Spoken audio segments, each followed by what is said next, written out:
Here we go. Okay, so 6%. So, hey, I'm Chris Hardy. Hey, oh, I'm sorry. Go ahead. And I'm Nystasha Kelly.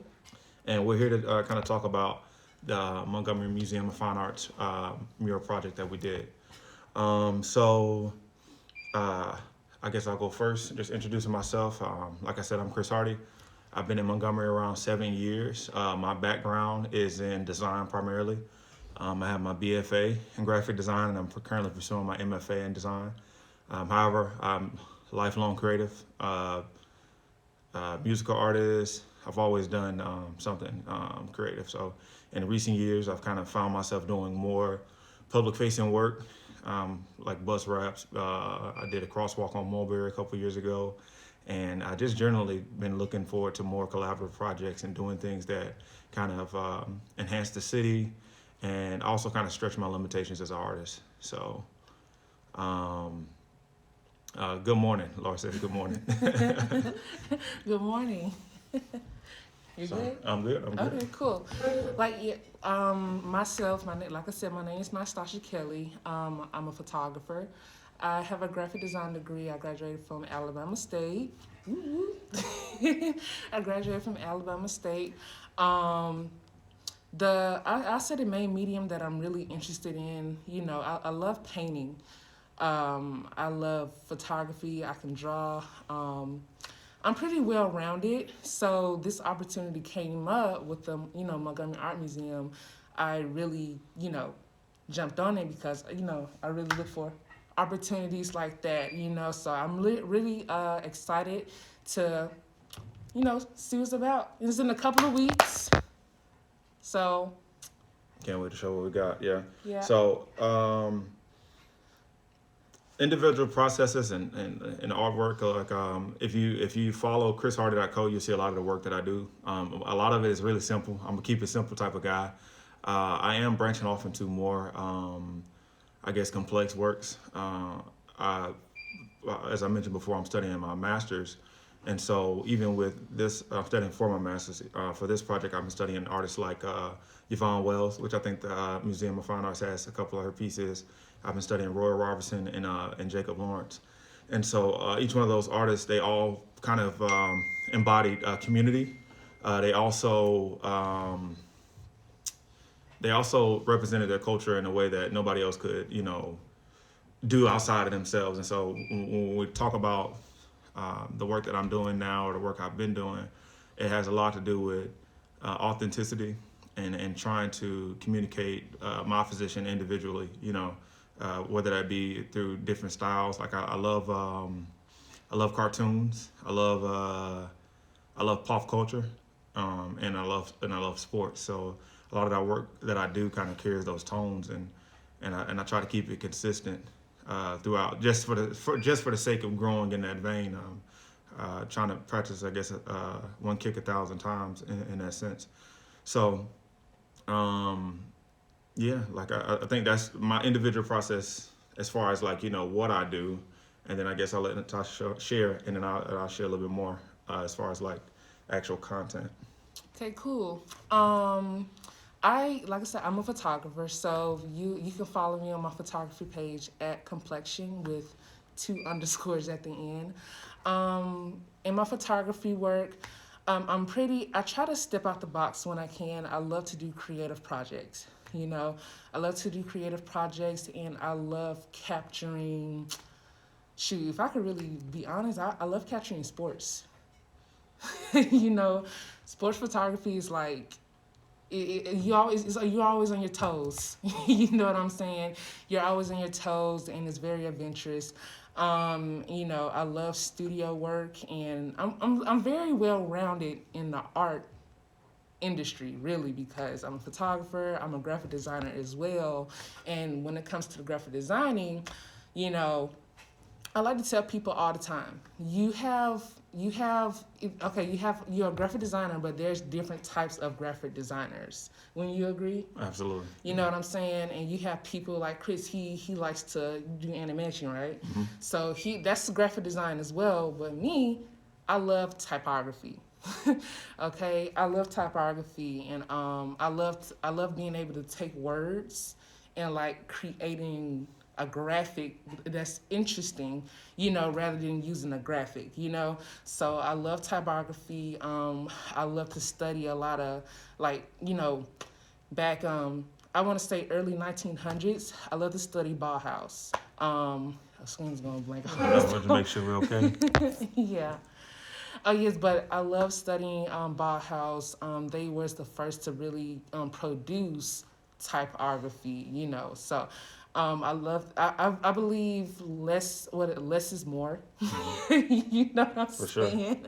I believe that less is more. Okay, the less you put on there, the more the message will be conveyed. Okay, so that's pretty much my style. I'm very simple to the point, but at the same time, you're gonna get.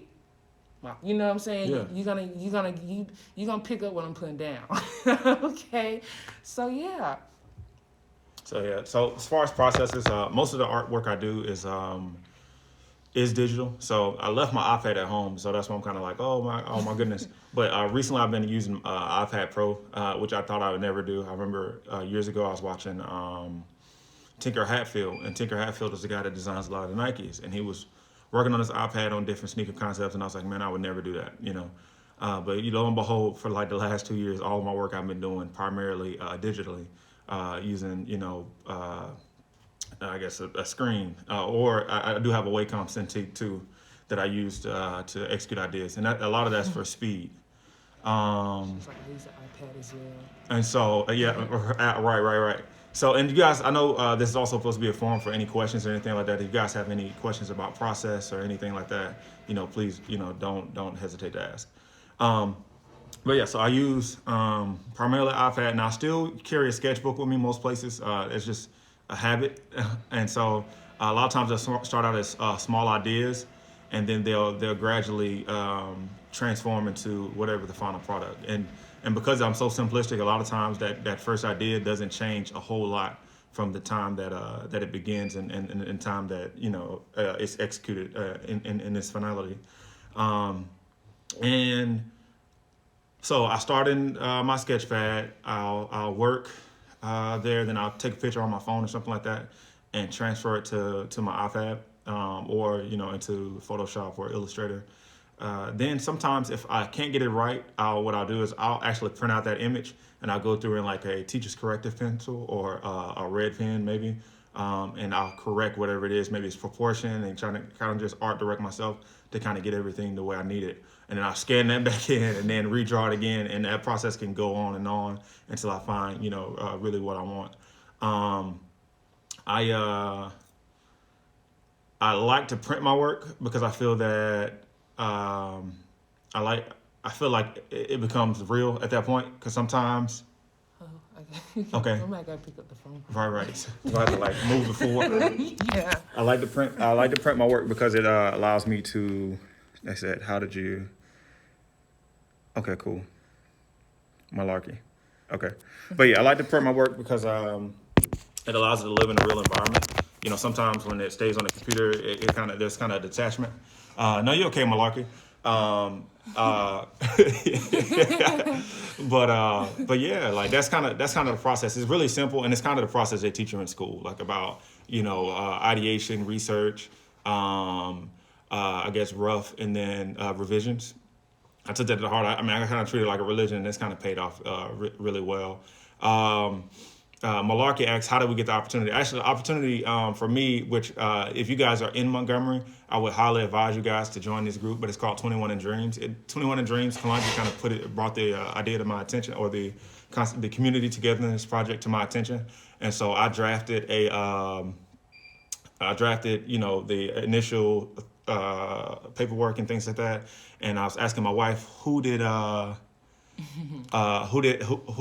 trying to read the question and answer, but I drafted it, and I asked my wife, I said, hey, who do you think would be great? And my wife and Nystasha have a really good relationship. I think, did she help you with a project or something in school? Did you take pictures of her or something?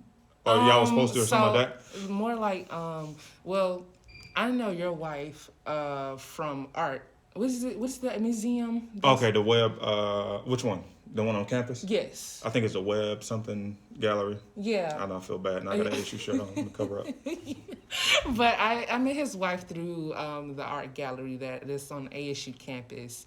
And we've been acquainted, well, him and his wife, we've been acquainted since then. And when she called me up, for this opportunity and, to work along with Chris about it, I jumped on it.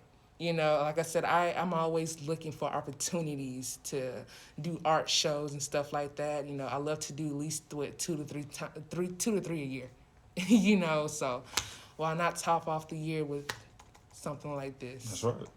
Yeah. Why not? I think that question is going to be more directed at you. It says, how long does it take to typically edit a photo shoot and everything done right? Well, typically, how long does it typically take? Photoshop is something, I want to say it's complex, but when you know what you're doing, you know what you're doing. You know what I'm saying? Any type of Adobe software, for that matter. But typically, it depends. For an average session, I'll probably do like an hour and a half, but like an hour. No longer than like an hour and a half, hour and 15. And then as far as like the editing process goes, like I said, you have to know what you're doing in Photoshop. Okay, so it's like, it depends on what it is. I would say, I don't know if you ever got involved into any studio work or anything like that, Mm-hmm. if you ever took pictures before, but when it comes to editing, it takes longer for me, it takes longer to edit studio work versus outside stuff. So the editing process could be, can differ, So I say on average, it takes me about 30 minutes, probably on one photo. It's that deep. Oh, yeah. For sure, yeah.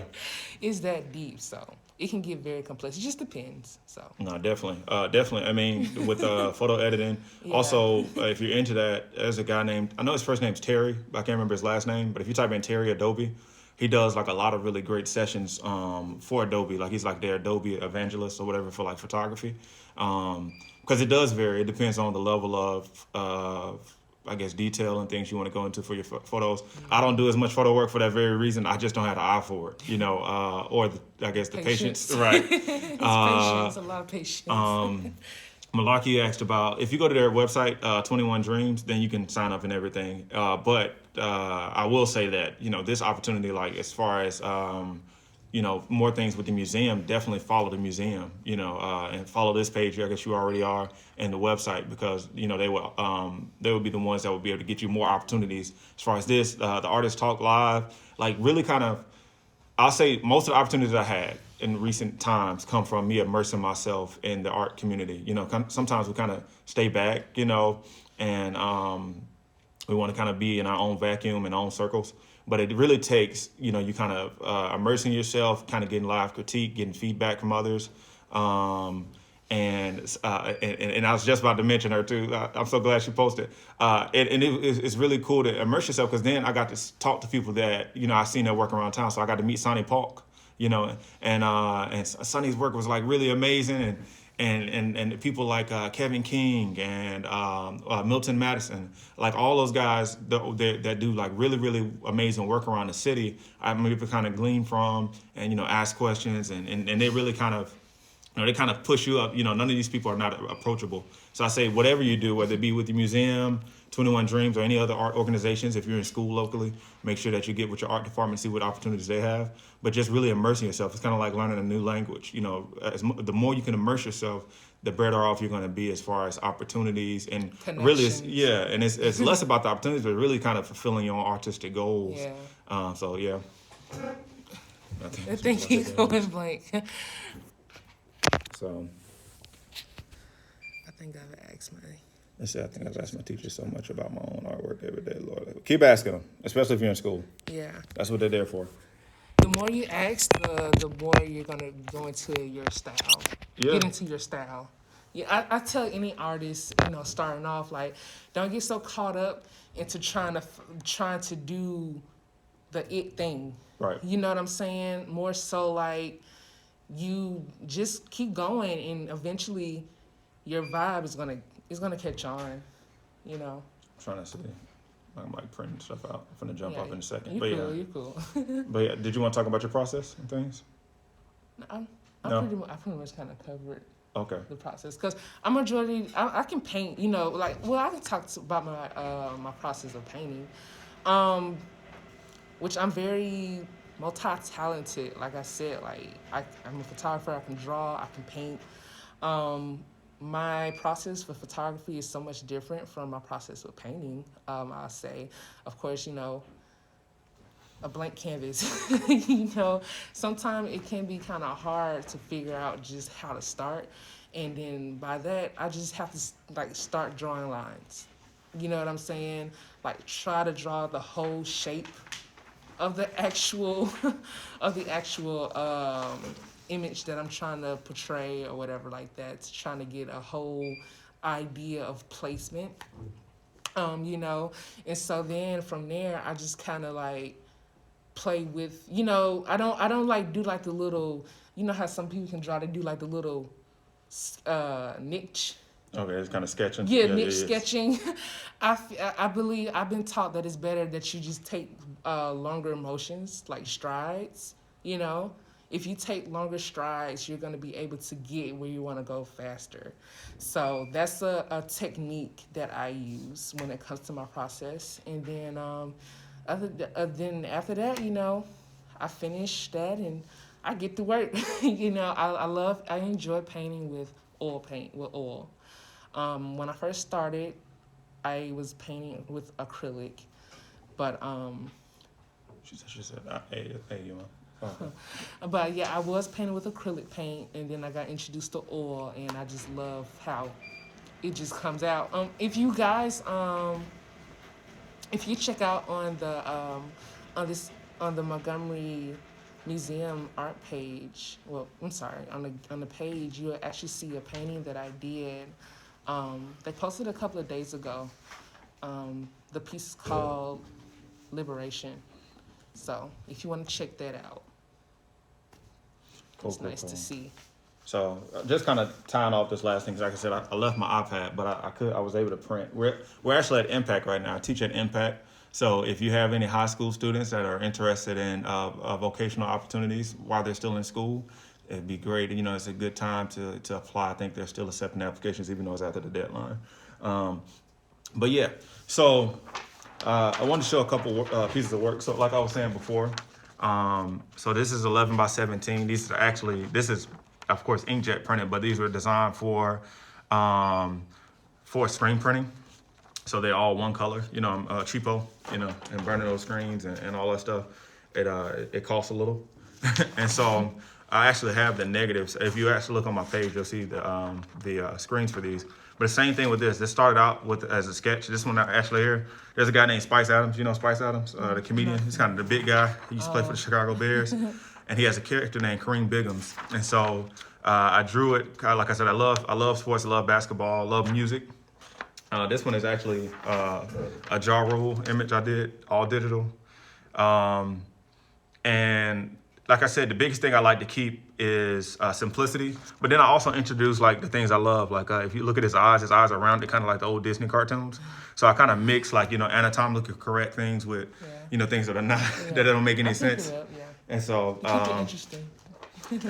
and then in this piece right here, like this is actually illustration for a yoga journal for a local yogi. And the same thing here. And one thing, especially for young artists, if you look at those flowers are not correct, you know? But what I've learned, especially studying like a lot of outside artists or folk artists, is that sometimes we get so caught up on this doesn't look right, you know what I'm saying? This is not the right thing, and this doesn't look like a flower. But really a lot of times it's about the composition, like how everything comes together. So if you put it in the right place, and if you work on, you know, the different elements, a lot of times people get the big picture. And so that's one thing I really learned lately is just focus on the big picture, and then you kind of fill in the details where you can to kind of help that image and context along. But you know, not focusing so much on what you can't do, or man, this nose is off, or this arm is off. In fact, like most of those artists that gained fame for their work, the Jacob Lawrences, and then like I said, those Royal Robertson, stuff like that, they didn't have they didn't care for proportion, or even like, I mean, even looking at Picasso, didn't really care for proportion. More so, the work is about the composition, and so I think, especially for young artists, sometimes they get so everybody wants to make photorealistic art when you first start working. You know what I mean? And that's okay, Gotta but be correct. right. But the wonderful thing about it is God bless us with photography, so we don't really have to. Everybody don't have to be photorealistic. Like, you know what I mean? Like, you can take a picture, and then but you can create something that no one else can create by using your own hand and eye and just trusting your instincts and just keep creating. Like I said, I'm in the process right now and when I say practicing a kick 1,000 times, there's a Bruce Lee quote where he talks about, I'm more afraid of the man that practices 1,000 kicks, a kick 1,000 times versus 1,000 kicks one time, and pretty much just kind of doing the same thing over and over again to kind of prove out and see what you can improve upon, and just moving forward with the work. But yeah, like I said, that's kind of my process. I wish I could show you guys more sketches, and what I may do is later on I'll upload some sketches in Final Works so you guys can see the full process if you're interested, and I'll tag the museum just so you can see the complete process. I know I have some available because I had to do it for my kids. But yeah, like I don't know. Does anybody have any more questions? I know Malarkey says she's at AUM. Oh, it's a painter. What is your favorite style of artwork? Mm. Oh, well, I would say that my favorite style of artwork as a painter would be Falsism. Falsism, I feel like it's pretty abstract. I love, I don't like to think too deep when it comes to art or like painting. As, Chris said, you don't have to be concrete, very head on with what you're trying to paint when it comes to, creating. But Falsism, I just love how, with the technique, you're able to use different color patches and make like a self-portrait I did about 3 years ago. It's actually used with the style of Falsism.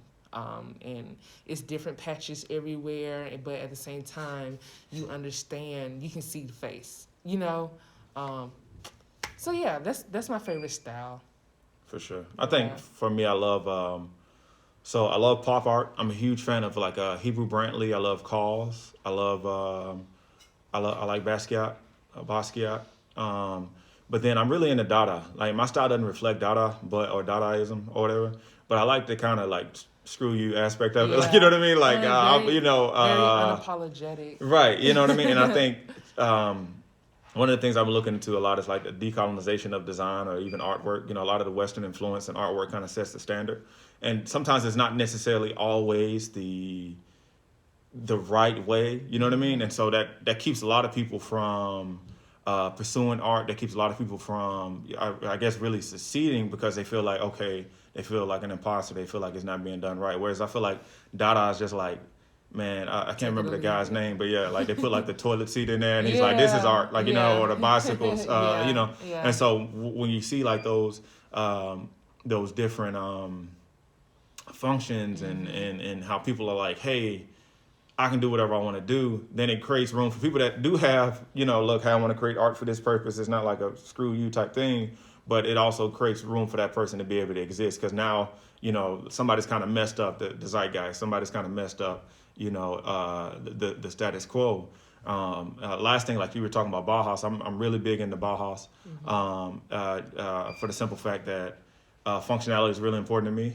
In another world, I probably would have been an architect, but I flunked math like 4 times. Funny, me too. Like, yeah. I had in high school, my academy is actually in architect engineering. Really? Yeah. Wow. I wanted to go to Auburn and everything. Really? One of my good friends went to architect. What else I'm saying? I flunked math 4 times. I was like, it's over with. And so part of me is like, the old man is like, I'm going to go back to school and study architecture. I'm like that 40-year-old dude in the architecture class, like asking, can you say that again? But yeah, I love functionality and beauty. Yeah. Like, I think, Duchamp, thank you. But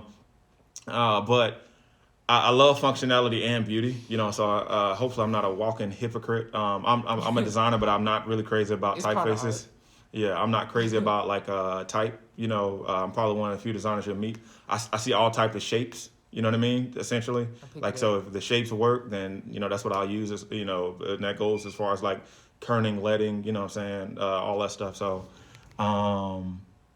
It was a question up here. It's really cool. But yeah, Nick Cave is really cool. I haven't heard of Nick Cave, but yeah, like those are the kind of three movements that kind of really really move me. And I can't go without saying Afrocobra. A lot of people haven't heard of Afrocobra. Please look up Afrocobra. And just one bit about Afrocobra, it's a movement that started out of Chicago. People that wanted to make art for their community, that spoke for their community. And they just released some really cool books this year. Like, I mean, several books came out all in like 2020, 2021. Did you find that question? Right there. Okay. Okay. And but yeah, definitely check out Afrocobra. One thing about them is that they did what's called Kool-Aid colors. What they would do is they would make their color palettes based on the clothing that all the hip people wore, and that's how they painted their work to be relevant. And I think that's really cool, especially when you look at a lot of Adobe tools and things like that you can take pictures of and create different color palettes from modes and mood boards. But they were doing that back in like the 60s and 70s, and so I thought that was really awesome. So I've been doing a lot of research on my own about sound suites and performance art. Do you think that's something that's okay to pursue? Whatever you want to pursue. Like, so one thing you have to be careful of is asking people permission to do you. You know what I mean? Like, don't ask for permission to do you, because people always say no. You know what I mean? Because people always want to marginalize you to what they feel most comfortable with, So for Nystasha and myself, like, so most people see me there and say, hey, you're a teacher. Or, hey, you're just a designer. Or, hey, you're just, X, X, and a Y. At one point, it was just, hey, you're just a basketball player.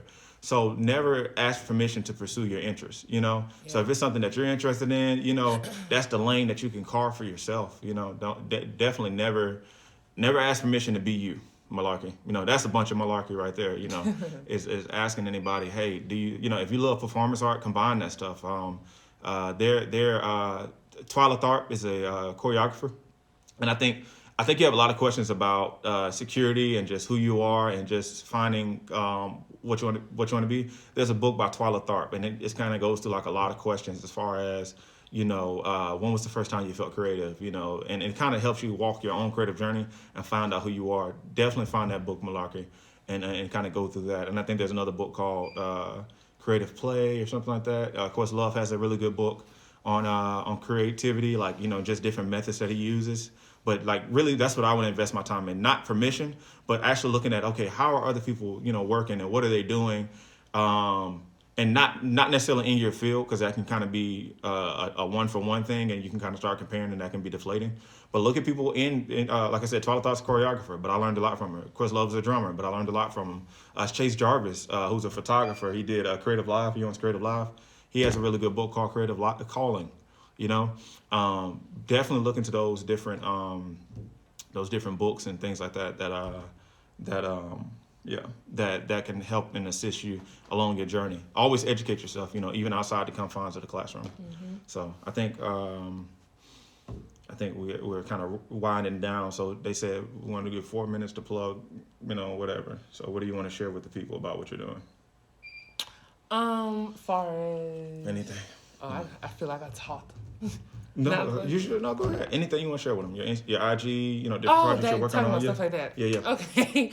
My IG, I can type it right here. You good. As far as my photography page goes, it is at complexion with 2 underscores. And you will also be able to see my website, www.complexion. No problem, Marla. Hey, even if we were just here for you, it would have been cool, So no, but definitely, go on to Amazon. You can probably get that book used for like $3. Questions are good. Don't feel bad for asking questions. No, for sure. Yeah. Like I said, I'm at Chris Hardy. I'm ChrisHardy.co on everything. I did that for people like myself. Easy find. Right, easy finds. But yeah, what do I have going on? So recently, I'm working on. So of course, we're doing the community together in this project. That's the most important thing. So yeah, right. That's the most important thing. So right now, the project that we have, and I wish I had brought my iPad so I could show like the sketches and things. Do you have the sketches that I sent you? On my phone. Okay, yeah, send them real quick, and then I'll try to shoot those out. But yeah, so the community project that we're working on, like we're working on a collaborative mural. So we decided the best thing to do was portraits. And initially, we really wanted to do, I wanted to do photography with like illustrated bodies, but we kind of moved away from that idea because I think Nystasha was like, hey, I can really do illustration work and painting and things like that. And I was like, hey, I'm not gonna hold you to photography. Let's let's really work on something that both of us can kind of enjoy. And so the concept was to find a way to visually communicate togetherness throughout this pandemic. And so, like I said earlier, I've been really looking at Yvonne Wells and the different people that did like quilting and things like that and folk art. And so what we decided to do was still do portraits. Okay, thank you.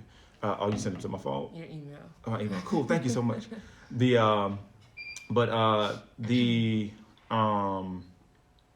What am I trying to say?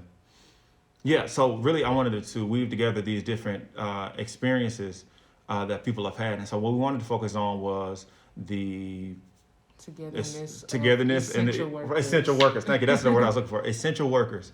And so we put together a list of essential workers and people that we thought really represented those that kind of carried us through this pandemic, and contributed, So, and not just like people that we usually think about, like the doctors and things like that. Those are represented, but like the grocery workers or fire stations, the nurses, teachers. So really kind of weaving together this like this tapestry or like this quilt of community. And doing that through like illustration and painting. We really kind of were inspired. If you guys ever look at Timmy Coker, Timmy Coker is an artist that does a lot of photography and illustration, but he uses like a lot of patterns and things like that. And so we wanted to really use an opportunity to kind of put that into play. Like both myself and Nystasha are African American, and that's kind of part of that. Like, you know what I mean? Like part of that heritage is pattern, color, expressiveness, and not just being so refined. Like I said, both of us very much love Bauhaus, but I think love fascism painting. Right. But just kind of moving away from the rigidity. Even so, and if Malarkey is still here, even throughout the process of doing this, I constantly was saying I really need to do something that's really beautiful. What's my guy's name? He did the painting for Barack Obama and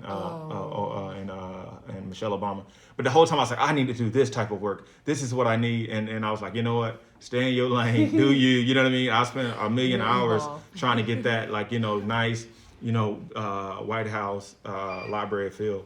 And so, but yeah, essentially the project is, and I'm gonna print out a few of them. Some of the sketches, so you guys get to see the beginning process, and then I'll post this on my IG too, cause I just left my iPad. Oh no! But well, I'm still talking, but walking. Be back. And it printed like really small too. That's okay. Yeah, he did. So, and just focusing on diversity, like Kahinde Wiley, thank you so much. So this is the sketch right here, that's our male worker, and some of the things are gonna change. Like I said, I like those cartoon eyes. I think I'm gonna keep it that way. Because I love to abstract from reality sometimes. And this is our female officer, and so just having, I know I got all this paper. I need to figure out, I'm supposed to use it around the place. I'm not gonna waste this paper on my environmentalist people. We're gonna find something to do with this. Yeah. But just finding different ways to do it, and to where both artists are kind of like heavily involved with it, and it can be really, really a collaborative effort. Because I really wanted, when Nystasha and I talked initially, I was like, because I'm an art director too, me and my wife own a creative agency. I was like, this is what we're gonna do, and I think this is the way that it should go. And I was like, let me take a step back, because I really wanted to honor what she wanted to do and the growth that she wanted to have, and then also, I had plenty of room to grow. And that, so kind of just leveling everything out to where it's not like art director and designer, but like, like artist to artist. And so, yeah, absolutely. So, yeah, but that's pretty much the vision that we've had for it. And, it's really coming together. I really kind of goofed and left my iPad because I want to show you guys the colors because I had like a really cool facial shield on one of my teachers. But I know. I thought that was really clever. So, but yeah, the community togetherness project, and we thank Laura so much. She's been really kind of holding together all while delivering a baby. She's been delivering a project and delivering a baby. You go, girl. But yeah, like that's the vision we have. It's like just kind of piecing together a project that shows all these different heroes and really normal people that have had to step up tremendously throughout this time. So, but yeah, do you have any? I know I just kind of. No, you good. You covered everything. Okay. So I guess just wrapping up. Yeah.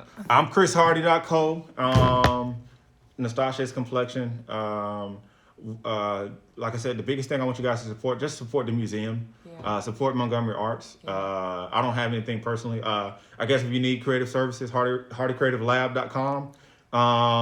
But please support the community in any way you can, whether that be donations, whether that be, attending different events, liking the pages, following, subscribing. But yeah, support your local artists. There are a lot of artists that haven't been able to do Sidewalk Fest or different marketplaces. Please invest in their work. Whatever it is. I mean, we invest in so many things. Y'all getting them stimulus checks, go buy you a piece of art, something that, that has some value, So I have nothing else to say. I appreciate you guys for watching. Yeah. And I hope everybody has a safe and, relaxing weekend. Peace. Bye, cheese.